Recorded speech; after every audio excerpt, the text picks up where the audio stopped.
adjunct professor of microbiology at Touro University, the School of Health Sciences in New York. And he's been researching polio. Like I said, he's the expert, and for at least 30 years. And actually, he told me he's writing a book, so that's something new. Anyway, let's all welcome Professor Mike. Hello. Thank you. Could you all mute yourselves? Because there's some background noises. Hey, Mike, it's finally nice to put a face to someone that I've been talking to. Yes, hello. How Hello. are you today? Yeah, I think okay, I'm unmuted now. Okay.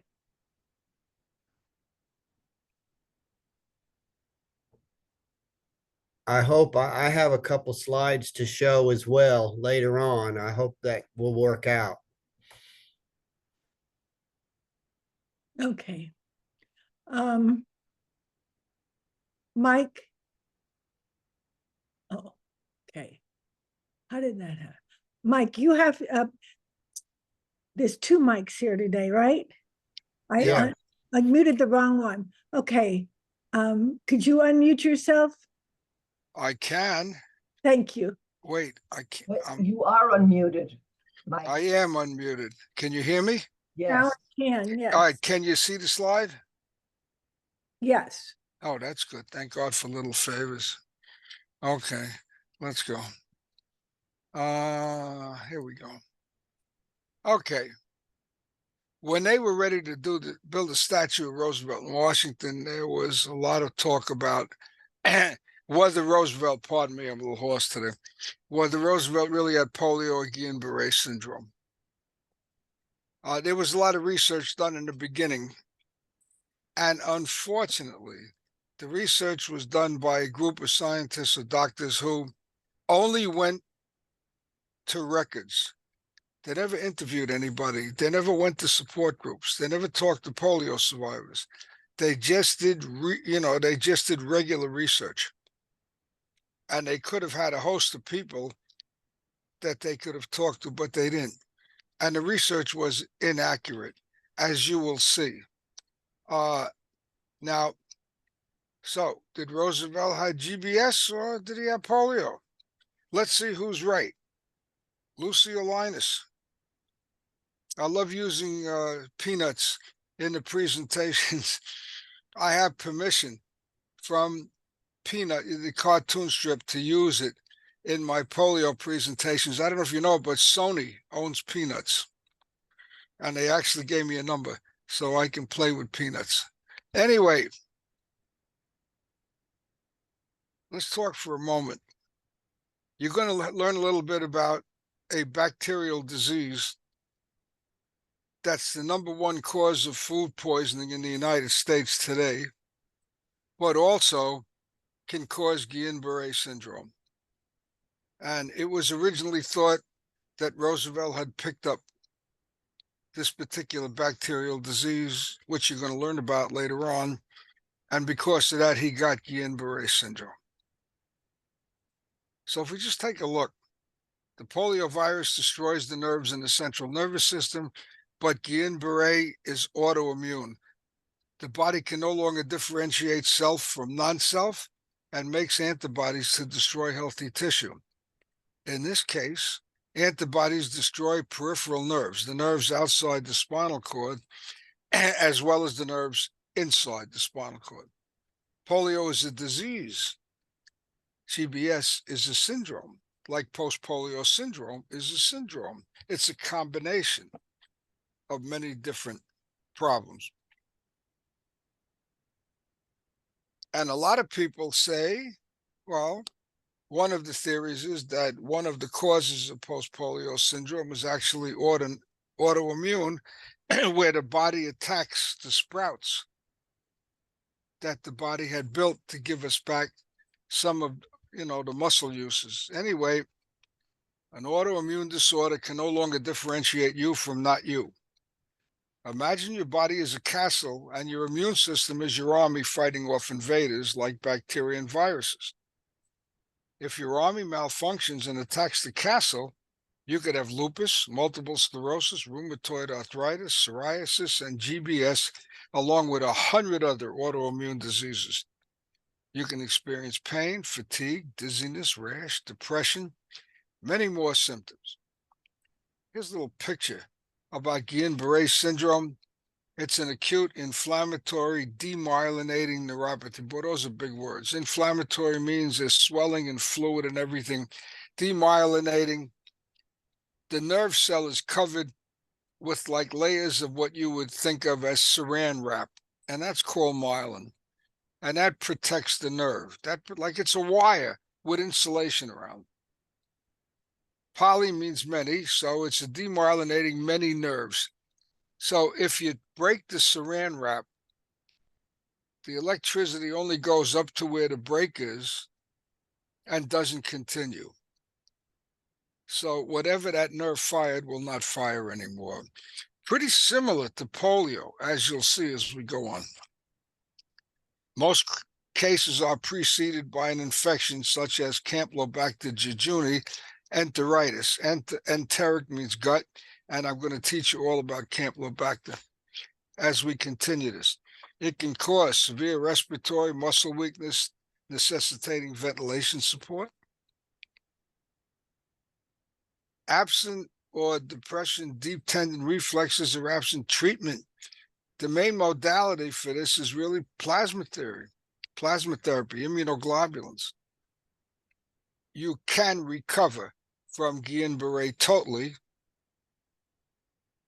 You can be left paralyzed in the lower limbs, most of them from the knee down. Or you could be in a respirator for a period, long time. So there are some similarities to this, and there are some differences. Guillain-Barré, it's not Gilligan's Island. It's Guillain-Barré. It's French polio. It's a rare disorder in which your body system attacks your nerves. Weakness and tingling in your hands and feet are usually the first symptoms. The sensations can quickly spread, eventually paralyzing your whole body. In most severe, Guillain-Barré is a medical emergency. Most people with this condition must be hospitalized to receive treatment. I had a student in my PA class that had Guillain-Barré from influenza, because that's one of the ways you could get it. That's a side step for influenza. And he wore 2 leg braces, and he was never going to get out of it. 2 lower leg braces. I don't know if you know, but what's his name, who played Matlock, you know, give me a name, I can't think. Andy Griffin. He had Guillain-Barré before they were going to make Matlock, and he actually wore braces. And he got out of those braces, and then he was okay. The most interesting part of doing the research for this PowerPoint was finding out that all of the articles online were from 2002 or before. The authors wrote the articles from data available. None of the authors had interviewed hundreds of polio survivors, hundreds to thousands of polio survivors. Polio support groups began to form in the 80s when survivors were experiencing or beginning to experience post-polio syndrome. So they just did a research paper. But they missed the, well, I can't say they missed the boat, because there probably weren't enough support groups around where they could have gone to have done this research. If the authors had interviewed these polio survivors and listened to their stories, they may have agreed that Roosevelt really had polio, not GBS. So as we continue the presentation, we'll review some of the previous data and the conclusions. We're going to understand Guillain-Barré syndrome and look at the similarities and differences. And knowing what we do today from an opinion, we'll form an opinion as to whether Roosevelt had GBS or did Roosevelt have polio. On the evening of August 10th, the feverish Roosevelt climbed into bed in the summer cottage on Campobello Island in Canada's Bay of Fundy. It was the last time he would ever stand unassisted again. A new analysis of Franklin Delano Roosevelt's symptoms suggests he might not have been stricken by polio, but by Guillain-Barré syndrome. In 1921, at the beginning of his political career, Roosevelt became feverish. and developed paralysis, which started in his legs and moved up to his neck. Although he recovered partially, he remained permanently wheelchair-bound. Roosevelt's physicians never mentioned GBS in their communications concerning his case, indicating that they were not aware of it as a diagnostic possibility. All reports before 1921 of what became known as GBS were by European physicians in European journals. We never knew about GBS here in the United States. The result was that very few American physicians knew that GBS was a distinct disease. For example, Lovett, who we're going to talk about, mistakenly believed that Landry's ascending paralysis, GBS, was one of clinical presentations of paralytic polio. In 1921, an American physician would assume that if an individual developed a sudden, non-traumatic, flaccid paralysis, it was due to paralytic polio. Remember, flaccid means loose, like this. If you have spinal cord injury, you have spastic paralysis, like that. But polio survivors have a very flaccid paralysis, like this. All right. The concept of GBS was as a distinct disease and was not widely accepted in the United States until after the Second World War. Immunological pediatrician Armand Goldman of the University of Texas Medical Branch in Galveston now says FDR symptoms were more coordinate with GBS, a bacterially induced autoimmune disease. For example, polio paralyzes limbs unevenly and doesn't move up the body as happened with Roosevelt.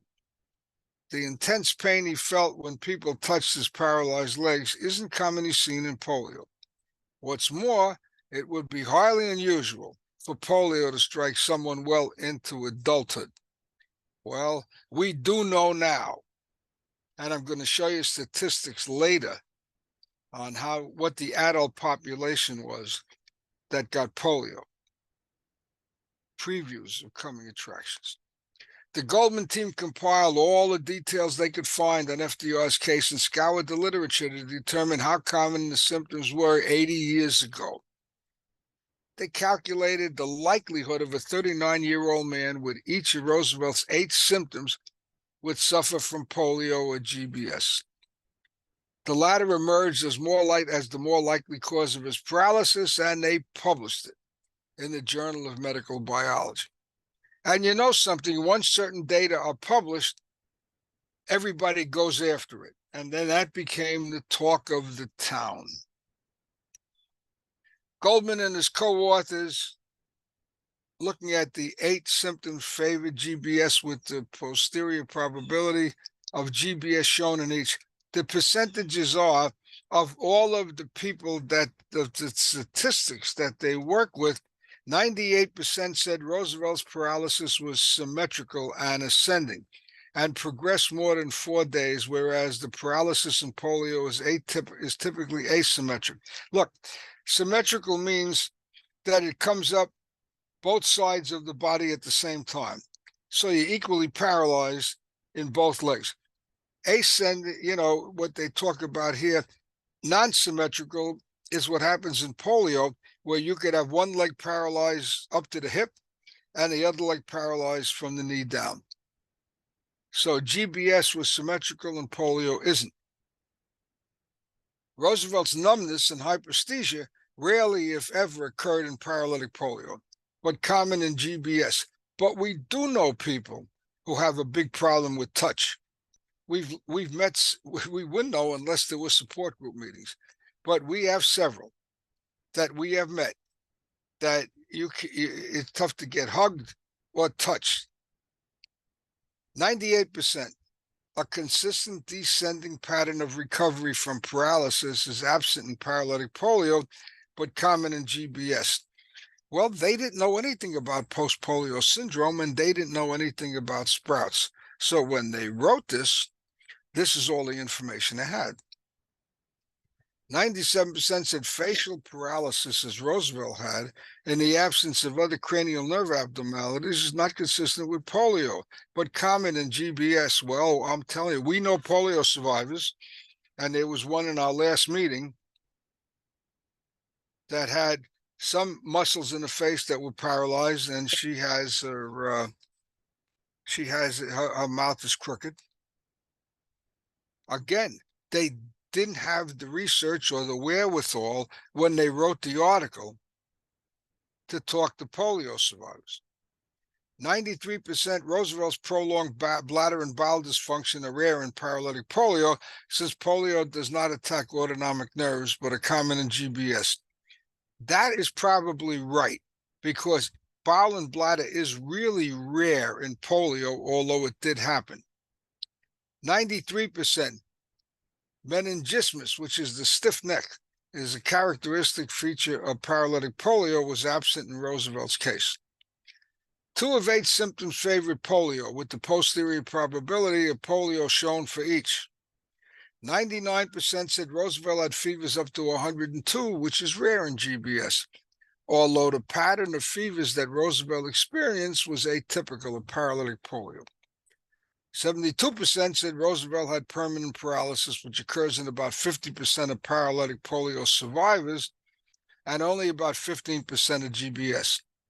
And using this Bayesian analysis with all the 8 symptoms, Goldman obtained the overall probability above 99% that Roosevelt had GBS, and he published it. The result is interesting, both historically and neurologically. Says Dr. Deborah Green at the University of Hawaii School of Medicine in Manoa, FDR's misdiagnoses, if such it was, may have changed the course of history, because his affliction gave great momentum to the efforts to develop a polio vaccine. But Green notes that the only way to diagnose Guillain-Barré is by testing spinal cord fluid. Neurologist A. Royden Jones of Harvard Medical School in Boston adds that the researchers could be wrong in assuming that GBA is the same now as it was back then. It was possible that Roosevelt was exposed to an infectious agent at the Boy Scout Jamboree in late July. The 2-week interval before the onset of his neurological illness was in keeping with both the incubation period, I don't know why it's underlined, of poliomyelitis, and with the exposure to an infectious disease leading to GBS. There are no reports that any scout or personnel at the camp developed polio around the time of Roosevelt's visit.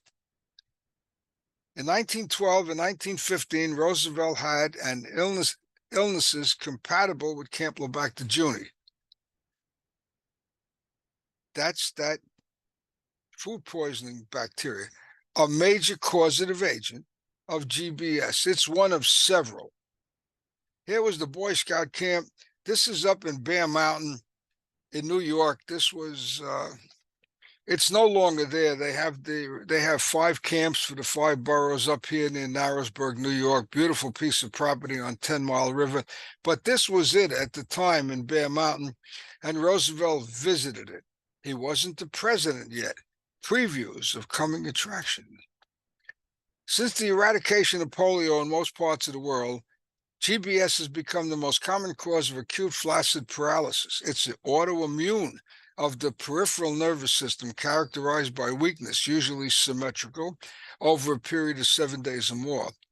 Since the laboratories began to isolate Campylobacter species from stool specimens some 20 years ago, there have been many reports of GBS following Campylobacter infections.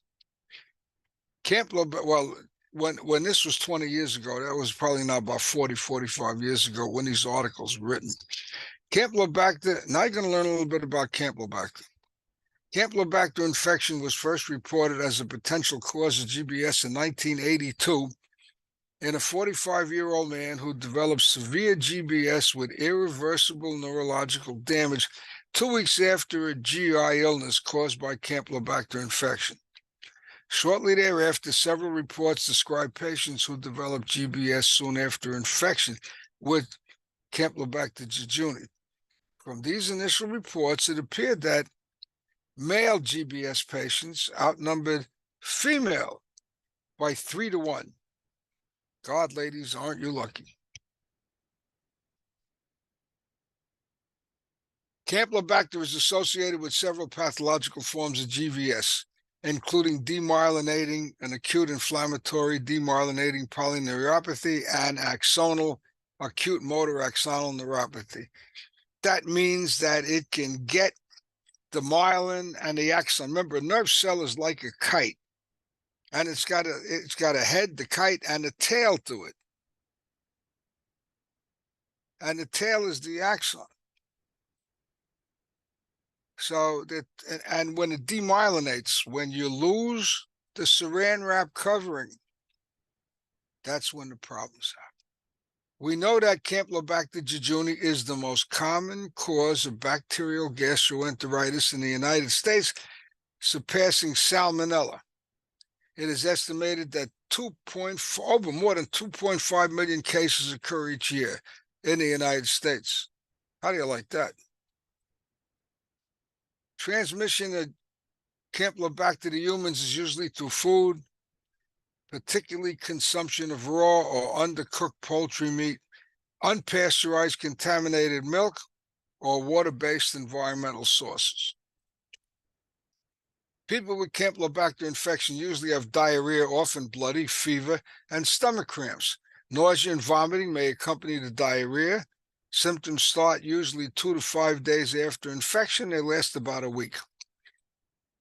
Some people can have irritable bowel syndrome. Really, this is a heck of a disease, temporary paralysis and arthritis in people with weakened immune systems, such as those with a blood disorder, with AIDS, or receiving chemotherapy. It spreads to the bloodstream, then it becomes septicemic. And when you have septicemia, it can kill you. Up to 1/3 of the cases of GBS, respiratory muscles are involved, necessitating mechanical ventilation. It presents as an acute generalized polyradiculoneuropathy. Radiculoneuropathy describes the range of symptoms produced by the pinching of a nerve in the spinal cord. The pinched nerve can occur at different areas along the spine. Up on the top, over here, the cervical, the thoracic, the upper back, and the lumbar, the lower back. And the symptoms of radiculopathy vary by location, but frequently include pain, weakness, numbness, and tingling. Gee, I know a lot of polio survivors that can associate with pain, weakness, numbness, and tingling. Don't you? There are 3 types of radiculopathy. So I did that. Which type depends on where the pinched nerve is in your back. That's preceded by a symptomatic infection, such as not only Campylobacter, but Epstein-Barr virus, cytomegalovirus, and influenza. And in about and the common most agent is walking pneumonia, is Mycoplasma pneumonia. There are a whole lot of diseases that can give you Guillain-Barré syndrome. The question of why one can contact GBS from an infection and another is unresolved. However, speculation. One explains co-infections are required to trigger the development of GBS. Since 6% of GBS patients in a study showed co-infections, it's conceivable that a certain mixture of pathogen are required to trigger misguided autoimmunity. All right, let me just explain something to you before we talk about a misguided autoimmunity. If you breathe in, let's say chickenpox, okay, even though you're not going to get that anymore, but if you breathe in chickenpox and it gets into the body, your body is going to make antibodies only for chickenpox. It doesn't matter what else is going on in your body. They're going to bypass everything else and they're only going to look for chickenpox. So if you got Campylobacter jejuni, the antibodies were going to be made to destroy that bacteria. And it's not supposed to do anything else but destroy that bacteria. You could have 100 other infections going on in the body. It doesn't matter. It's just made to destroy. Every antibody is specific. So why would it all of a sudden go after Campylobacter and say, hey, why don't we go after the nervous system at the same time?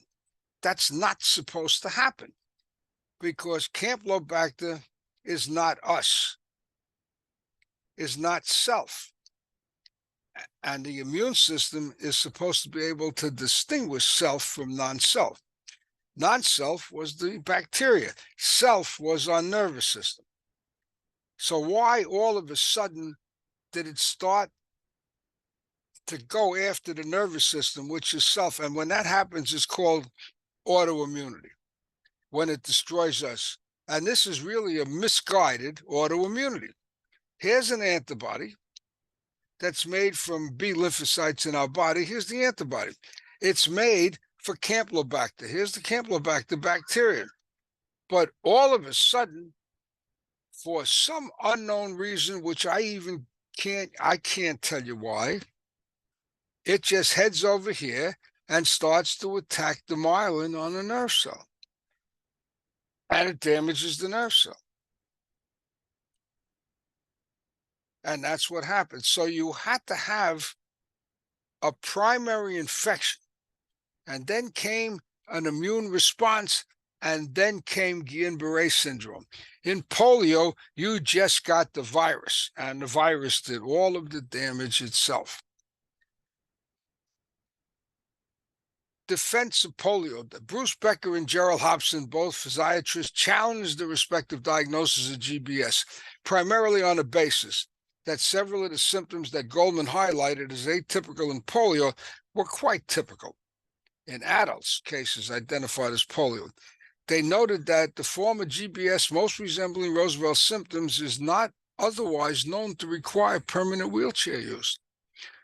The authors concluded that Roosevelt's case provided sufficient information to differentiate his condition from GBS, and that the polio diagnosis was properly made by the physicians familiar with the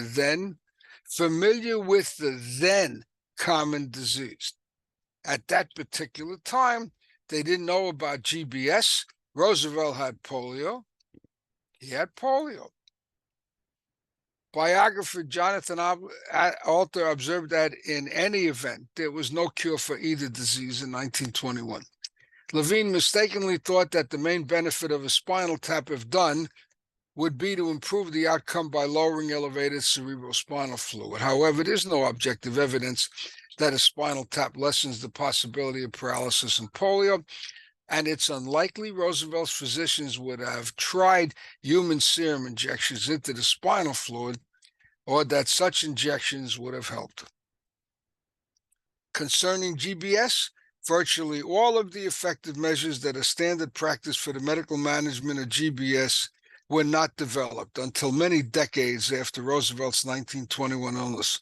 So Roosevelt's prognosis would not have been improved, even if GBS had been diagnosed. There's no cure for GBS, but several treatments can ease the symptoms and reduce the duration of the illness. Although most people recover completely from GBS, some severe cases can be fatal. While recovery may take up to several years, most people are able to walk again within 6 months after the first symptoms. Some people may have lasting effects from it, such as weakness, numbness, and fatigue. Guillain-Barré often begins again with the tingling and weakness in the feet and spreads to your upper body. Some people notice the first symptoms in the arms or the face, which can then turn into paralysis, like we said before. Signs and symptoms of GBS. There's the pins and needles, the weakness in your legs that can spread to your upper body. Gee, sounds like polio to me. Unsteady walking or inability to walk or climb stairs. Gee, sounds like polio to me. Difficulty in facial movements, including speaking, chewing, and swallowing. Hey, that's bulbar polio, isn't it? Double vision or the inability to move the eyes. Well, we'll give that to GBS. Severe pain that may feel achy, soothing, cramp-like, and can be worse at night. Both of them. difficulty with bladder control or bowel function, we'll give that to GBS. Rapid heart rate and change in blood pressure, possibly polio, give it to GBS. Difficulty in breathing, both of us. What happened here? I'm not going to do the different forms. Let's talk about polio. There's abortive polio. About 5% of the people with a polio virus get a mild version of the disease called abortive polio. You get flu-like symptoms. It lasts for 2 or 3 days.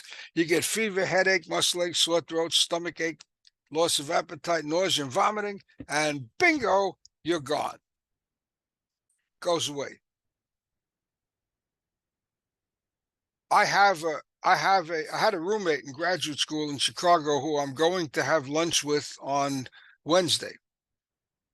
We've seen each other on and off during the time when he was in summer camp up here in the country, about the same time I got polio in 1948 from the lake, and I had non-paralytic polio. He was taken from camp and was brought to one of the local hospitals. They thought for sure he had polio. But when they did the stool sample and the spinal tap, they didn't isolate the polio virus. And they didn't know what was going to happen. And they started doing he was transferred down to a bigger hospital. They started doing the research, and you know what they called it? He had virus X. Now, when you looked up virus X at the time, we found out that Jack Benny also had virus X. That's what they called it. Now, today we know it could have been a host of other diseases that we know today, and you can't even find virus X online anymore. But what's interesting, if you Google virus X, you'll see disease X. There's loads of stuff on disease X. You know what that's? The government is getting ready in case we have something like COVID again, which is totally different. They're going to call that's disease X. Previews are coming attractions, and now they're going to be ready to handle it. But there was something online about virus X, and I have it somewhere in my notes, but I tried to find it the other day, and I couldn't find it. Probably ED68. You know, I have a PowerPoint presentation on bacteria, viruses, syndromes, and pesticides that resemble polio, and there's a zillion of them. Okay, but this abortive polio, Maureen, who's here, and she knows I'm going to tell you this, when she had polio, her brother had abortive polio. All right, non-paralytic polio is what I had. It's a more severe form of the disease. It affects about 1% of those. While the illness lasts longer than a few days, it doesn't cause paralysis. But we didn't know it was part 2 to polio, did we? The pain, stiffness, ache, stiffness in the arms, severe headache. The second phase may follow, or a person may seem to be getting better for a few days. And then the stiff neck, the decreased reflexes, and muscle weakness. Most of these are different from GBS. The most serious form of the disease is rare. Disease begins much like non-paralytic polio, but progresses to more severe forms, like intense pain, extremely sensitive to touch, tingling or pricking, muscle spasms, muscle weakness, progressing to limb paralysis, and any combination of these. Some of these may coincide with GBS. Depending upon the severity of the disease, other signs and symptoms may include paralysis of muscles involved in breathing, difficulty swallowing, and complications. Severe disease that affects the ability to breathe can cause death. Long-term complications for people who recover may include permanent paralysis, muscle shortening. We know a lot of people that have one leg smaller than the other, deformed bones and joints. We know a lot of our survivors have scoliosis, chronic pain, and post-polio syndrome. There is no post-GBS syndrome. Now, here's a nerve cell. And this wrapping on the top is like the saran wrap I told you. That's the mile. And when and inside the spinal cord, the electricity doesn't go through the nerve per se. It jumps from this over that connection. This looks like a sausage, you know, the group of sausage or hot dogs you get that are all connected one with the other. Well, the nerve jumps from connection to connection to connection. Outside the spinal cord, then the electricity runs through the nerve, but inside it jumps from connection to connection. You break the connection, that's the end of it. Wherever this is going to fire, it doesn't. That's autoimmune. Well, here's the nerve cell with polio. The virus loves the axon, this part of the nerve cell. And it gets in, it attaches, it gets in, it makes this whole cell make more polioviruses, and then boom, it explodes out. Here's the damage. Now the electricity comes up to here, and that's it. Whatever this is going to fire, it doesn't. John F. Denuto of the American Academy of Physical Medicine and Rehabilitation, Bruce Becker, and Gerald Herbson challenged the retrospective diagnosis of GBS primarily on the basis that several of the symptoms that Goldman highlighted as atypical polio were quite typical in adult cases, identified as polio. They noted that the form of GBS most resembling Roosevelt's symptoms is not otherwise known to require permanent wheelchair use. The authors concluded that Roosevelt's case provided sufficient information to differentiate his condition from GBS, and that the polio diagnosis was properly made again, then by the then common disease. This 2003 historical analysis here on the, and I got this from the Diagnosis of Poliomyelitis from Roosevelt, had been referenced widely on the internet in biographies, raising speculation that his actual diagnosis should have been GBA, a non-contagious disease of the peripheral nervous system rather than polio. The authors in 2003 analyzed, again, statistical analysis, and fully supported by the findings of leading expert physicians at the time who were very knowledgeable in the then common disease and who periodically examined him during the period from 21 to 24. The most significant diagnostic features of polio are absent of objective sensory findings in the presence of flaccid motor paralysis. Look, sensory means touch, feeling. Motor means movement. If you touch a hot stove, your finger is going to come off it in 10 seconds. In your finger, you have a sensory to heat, a sensory node. It's going to pick up the heat. It's going to run up your arm into the spinal cord to the part that's sensory. It's either going to go to the brain or it's going to come out the other side, which is motor, and the motor is going to get your muscle and lift your finger up in 1/500th of a second. That's how fast it takes. Without sensory, you can't have motor. If you have a spinal cord injury and you transect the spinal cord, you have no feeling or movement because both the sensory part and the motor part were damaged. If you put leg braces on a spinal cord injury person and stand him up or her up, they will have no feeling in their feet on the floor. They only feel the floor from their hip or whatever, because that's the first part that wasn't damaged. So there's a big difference between us and everybody else. Thank God we didn't lose sensory, right? Yeah. All right. These features are consistent with the diagnostic criteria examined during the periods of poliomyelitis epidemics, as well as those for the Center for Disease Control 90 years later.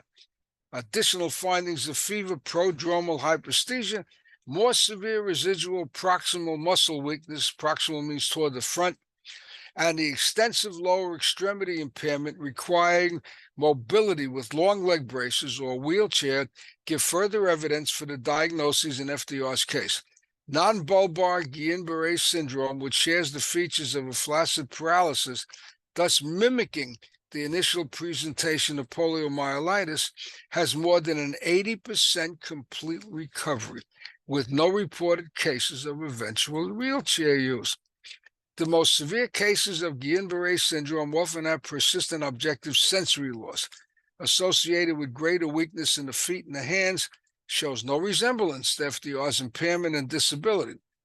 In light of the expert initial assessments by physicians completely familiar with the signs and symptoms of the then common disease, review of his initial and subsequent disease course and residual symptoms in comparison with those Guillain-Barré, we find no reason to question the diagnostic accuracy of poliomyelitis and wish to put this debate to rest. No one will ever know the name of the Boy Scout who changed the world. Odds are even he knew he had so great an impact on history. It's a certainty he was carrying the polio virus, but he may not have known it. Since 0.5% of the people, well, since he could get paralyzed from it and the rest of them become carriers, I think that it's 1 in 200 people infected ever come down with the paralytic disease. It's really 0.5%. Roosevelt was one of them. And it's certainly true that he had it in late July of 21 when a rush gathering of other scouts had gathered on Bear Mountain in New York for a summer jamboree. So important was this event in the scouting world that it attracted a visit from the former Assistant Secretary of the Navy and 1920 Democratic Vice Presidential nominee, Franklin D. Roosevelt. Here's a couple of pictures of Roosevelt. You can see his leg braces on. See? I knew he had polio all the time. Yeah. The dog always knows everything. Snoopy knows everything, right? All right. Now, all right, a little post section to this, which I had in here, but somehow it disappeared out of here. Think of the ramifications if Roosevelt didn't have polio. Number one, there would have been no March of Dimes. Number two, with 50,000 paralytic cases in 1954, there would have been probably 75,055, 100,056, and it would have gone on and on and on till somebody got enough money to make it go. There would have been no March of Dimes to pay for the research to get the vaccine. There would have been no March of Dimes to pay for the treatment that we had. And that's all, folks.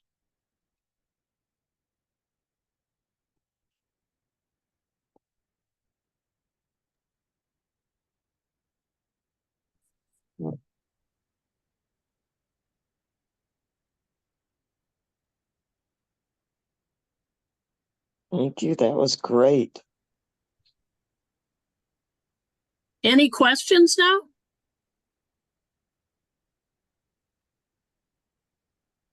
Mike? Joel here, Joel where? Joel there. right next to this lady in green. I didn't we just talk about an hour ago? No, I just must have been hallucinating. Yes, yes, we did. I wonder, when the biggest thorn in my life was not recovery from polio.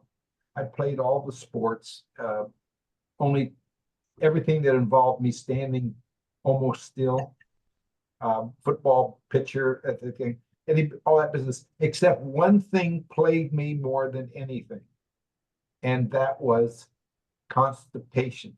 I remember I would not move my bowels for almost a week, and I'd be sitting down in a small bathroom away from the house, which was on a stairway to the basement, and I could see out the window, and I can remember hours of sweating.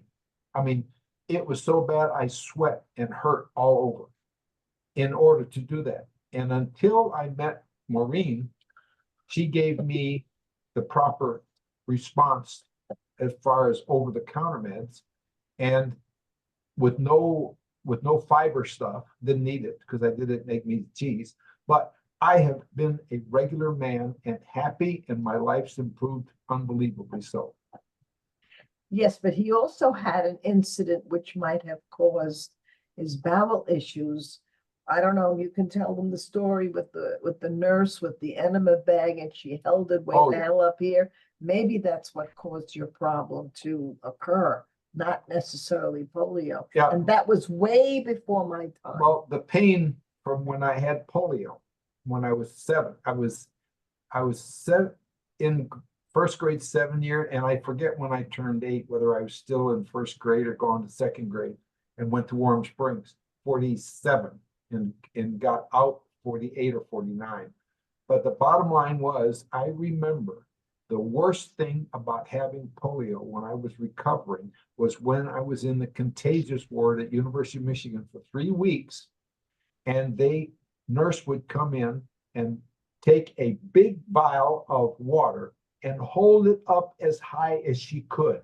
Now, can you imagine hydraulically what she did to my bowel? And then I would fill up 2 pans, 2.5 big, I was just a little tiny kid, 2.5 pans of liquid, a big adult pans. I know too much information, but I just wanted you to know exactly what it was and get your opinion of that. I have no opinion, Joel. Okay. It could have been, you know, the effects of polio at that particular time or not. Okay. I mean, constant bowel and bladder problems were possible with a very small percentage of polio survivors, and for some reason, you may have been one of them, and you got it. Like everything else, everything started to work. I was catheterized immediately, and equipped with a bag to capture and then one night, because of the infection, evidently, because of the terrible itching, I pulled it out unconsciously, I think, while I was asleep, and then I never needed it again. I don't know how you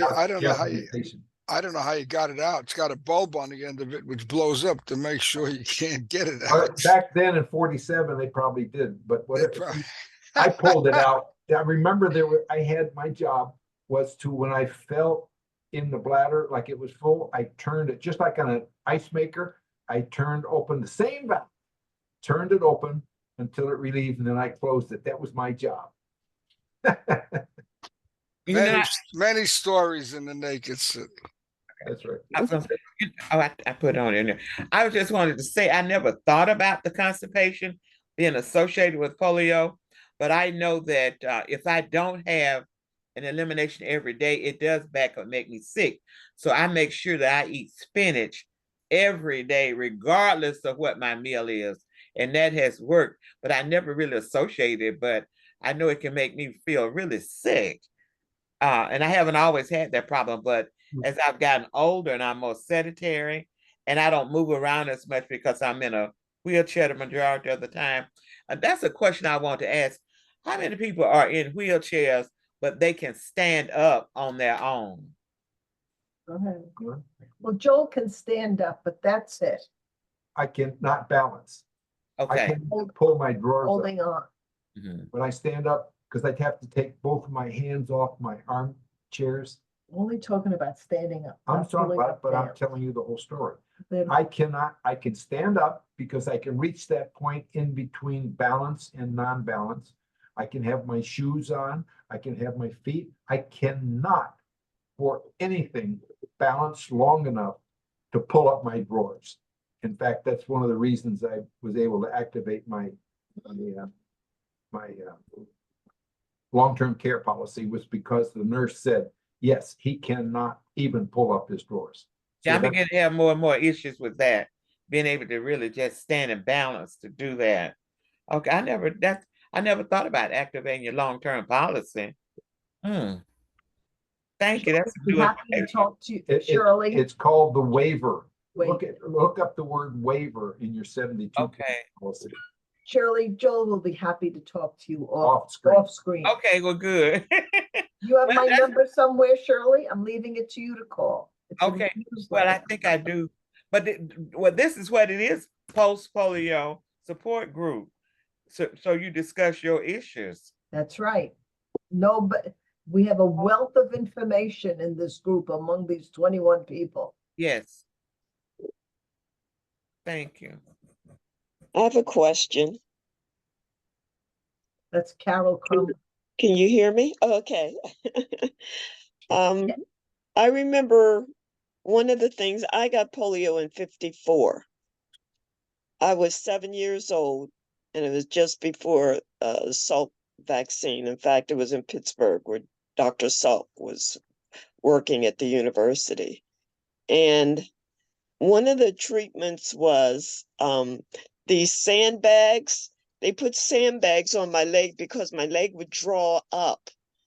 It wouldn't stay straight. And so they put sandbags on either side of my legs to hold my legs straight, and a footboard so my feet would go flat against the footboard. And I just remember such intense pain trying to keep that leg straight that I would take the sandbag off. I'd push it off. Now, mind you, I'm 7 years old and going through this. And I was just wondering about if anybody else had treatments where they tried to make your legs straight by holding them with a sandbag or something heavy. And then if you've had any effect from that afterward. Well, Carol, to this day, if I'm having some kind of a diagnostic test, where you gotta lay on the table, Mhm. just for whatever reason, my left leg always wants to turn out. And I would say, well, have you got a sandbag just to hold the leg? Of course, they don't have sandbags these days. They have these wedges, and that does the trick. Or even when you're having a bone density, you have to have your legs in a certain position. And if Right.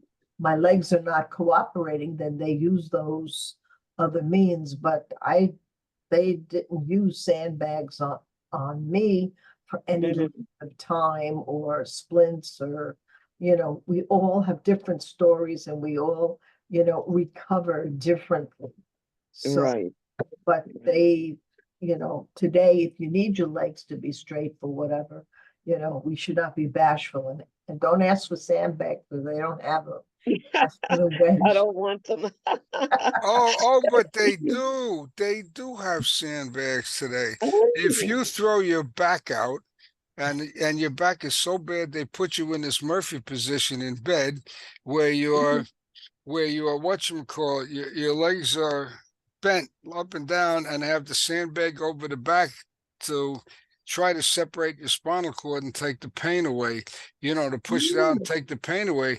And they use the sandbags for that. It's called like a Murphy hitch or something like that. And Okay. yeah. Dick has a question. Yeah, I have a question for Mike. Uh-oh. I spent some time at Warm Springs in 1955 with my orthopedic surgeon. And I'm wondering if, Mike, you might talk a bit about what you have coming up October 2nd, rather. I know a lot of us would love to be there, but we can't. So we really appreciate being there via Zoom. So tell us what you're up to. Oh, you want the other mic. You don't want Yeah, me. Yeah, yeah, it's Mike from Warm Springs. Yeah, go ahead, Yes. Mike. Yeah, I wanted to thank you all for letting me join you all today. We do have, we're doing our best here to try to celebrate Roosevelt's first visit to Warm Springs in 1924. And so we have events scheduled for October 3rd, October 4th, and some things going on in the city of Warm Springs on October 5th. That first, he arrived on October 3rd, 1924. So there's going to be a reception at the recreated train station here. Now that might be a possibility for because they do have Wi-Fi there. We could arrange to have that available, because David Burke, who is a former ranger at the Little White House, is very knowledgeable about FDR and his life. He's going to be making a presentation. So I can look in to see that, because they have Wi-Fi there and internet. So we might be able to make that work. The big event is going to be on Friday, October 4th at the Little White House. And we have, a number of speakers, of course. But including in that is our FDR reenactor, James Fowler, and also Catherine Smith, who performs as Missy LeHand. You may be familiar with Catherine Smith's book about Missy LeHand that came out several years ago. So they're going to do a presentation, and our representative here, Debbie Buckner, is going to be speaking, and that's to represent his first day at the pools, and that's going to be at the Little White House. Unfortunately, that situation there is not going to be conducive to a broadcast. They are going to record the entire event, and it will be available on DVD for those who request it. And they will put segments of it up on Facebook, on the Little White House Facebook. Later on that day, here at Roosevelt Institute, we're going to be showing the movie A President in Our Midst. It was done a few years ago, and it is a documentary about all of Roosevelt's activities in Georgia. So, and then we're going to be doing special tours here and all. And but I'll get back with y'all and see about that, because we may be able to do the live stream on Thursday evening. It's going to be at 6 o'clock on Thursday evening, Eastern time. Mike, I have a second question for you, Mike. Yeah. What is the current condition of the swimming pool and the spring? Is it working, up and running? Well, that was I'm glad you mentioned that, because I've got some pictures. They're currently undertaking a massive renovation down at the pools. I've got some pictures to show you if we can try to share my screen here. Hold on. I don't know exactly how to do this, so let me see if I can. She has to make you, she has to make you co-host. Okay, hold on just a second. Let me, You have to become co-host, and then if you go down on the bottom, it says share the screen, and then your pictures will come up. But you have to be made co-host. okay, just a moment. Mike, let me ask you a quick question. If you're going down for a day, what day would you go? I would come on Friday. Sure. If you can tolerate being out at the Little White House. I don't know if you've ever been down for the April 12th ceremony they have every year, but it's going to be on the lawn in front of the Little White House. That's probably the main event. And if, and our movie's going to be in the evening, it'll be indoors in Roosevelt Hall. There's quite a bit of walking then. Well, you probably need your wheelchair, yes, because Roosevelt Hall it's very easy to get on wheelchair, because there's no steps or anything to get to either location. But you will have to. It will be a bit of a ride there to get to the site at the Little White House and to the auditorium.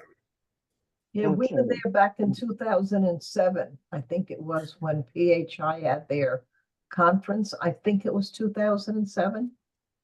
Yeah, 2007, 2008. I can't remember the exact year now. It was 2009, because I just Okay. moved to Georgia. Mike, I don't want to ask you how old you are. How long when did you come in management position or any position at Warm Springs? What year? Oh, I've been here since 1991. Okay. All right, I was there in 47, 48. In fact, at that time you're just Maureen talking about, I did a free analysis for whoever the manager was. And I was wondering if you were that guy, about the importance of bringing that pool back online and stopping the leak of the hot water that was going to drain 24 hours a day. And I recommended it go through a heat exchanger to preheat the water for the entire foundation. And I did a full survey for him, but he said because of the expense being administered in many ways and managed by the state because of funding, for every $100,000 I took off your expenses on that property, they would minimize the contribution. And that was the throat cover. So Very interesting. What I do know is that eventually they did install some kind of system, heating system. Is this what you're talking about? Yes, to preheat the hot water for the whole foundation, not throw that water down the drain. You could recover at least 10, 12%. And I think we did that. The way I understand it is we actually did that for a while in the 1980s. But then there became some kind of regulatory problem with the system, and they had to give it up. And I don't know the exact details on it, but I do have an article where they had set up something like that. It was in the newspaper. Of course, I just don't know the technical details. I would love a copy of that if it's such a thing. What would it be in the Warm Springs? What was the newspaper name? I will have to look it up, but I can certainly get you a copy. I would love it. I'm going to put his email address in the chat. Do you know how to use the chat? Let me see. Where is it? See. If you go into the apps, is that where you find the chat? No, look on the bottom here It says of the chat, or it's in more. More. Okay. Do you see more? Yes, I see more. Okay, click on more, and then you should see the word chat. Huh. Do you see this? See this? Yes, I see that. Yes. Okay, click on that, and that will pop up for you then. Okay, there we go. And then I'm going to put Joel's email address in right there for you. Okay. Incidentally, anybody that was there in those years, I'd love to chit chat with somebody and share information. I would love that. 47, I was there, I was 7 years, 7, 8-ish in military school, and my father put me right in a military school again about 2 years later. And it was so interesting to be there afterwards. I mean, I wish we could get down there for what you're going to be doing. I would love it.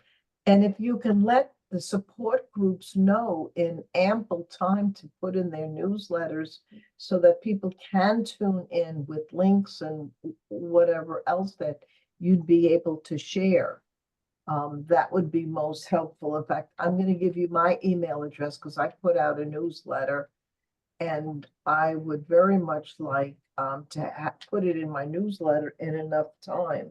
Some Zoom aspect would be wonderful.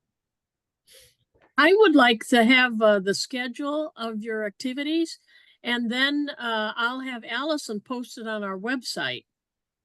Okay, and that would be perfect if you could do that. I've got your email. Yeah, you do. And I can do that.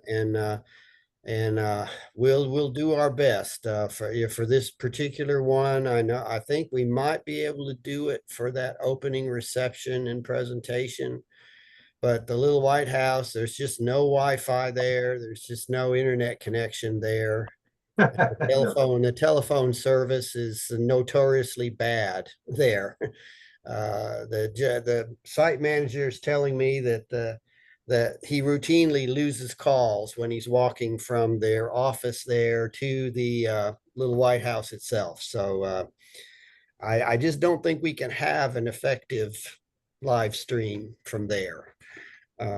Mike, can you send everything you're doing to Brian at Polio Health International? He said he met you once when I talked to him. You two had connected. If you send everything to Polio Health International, then he will disseminate all the information to all of the support groups and everything else. It becomes one big email. So you wouldn't have to send it to everybody, just send it to Brian, and he will send it out to everybody. Okay. Born in the APPA News, it'll come out next week. I put your whole press release in there.